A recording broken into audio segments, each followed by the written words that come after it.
The government has addressed the situation involving mainland tourists being stuck in long queues waiting for public transport overnight after New Year's Eve celebrations in the city. The government said both the flow of people and vehicles exceeded expectations. Authorities said they will set up cross-department mechanisms to handle large-scale events, as well as extend train service hours at the border to avoid similar scenarios from unfolding again. Timothy Lee tells us more. The start of 2024 was a frustrating time for some mainland tourists in the city. Large numbers of mainland tourists departing from the SAR after New Year's celebrations were stuck in long queues across the city in the early hours of yesterday. In Mongkok, some queued for hours for transport to bring them to Huanggang Port. Those who did not want to queue rested at MTR stations. Earlier today, senior officials, including Chief Secretary for Administration Eric Chan and Secretary for Security Chris Tang, addressed the issue.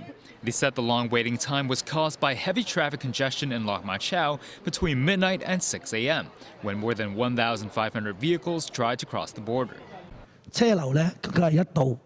Eric Chan noted the traffic jam extended all the way to Santon Highway, resulting in many northbound buses failing to complete their journey.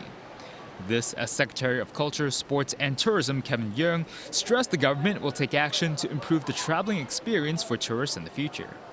Hong Kong remains to be a very welcomed tourist spots for the mainland tourists. We learn from this time, the experience, and we are taking new measures. So we will take all we can and spend our efforts to make sure that we try to make sure that our mainland tourists, if they decided to return to the mainland after some of the major events, then the arrangement will be more satisfactory this time. Currently, several roads are being repaired near the Huanggang port, and vehicles nearby are required to slow down. This Shenzhen resident said vehicles can barely move at the traffic light. Some lawmakers criticized the situation near the border. Lawmaker Dominic Lee said the image of Hong Kong as a tourism hub has been seriously damaged.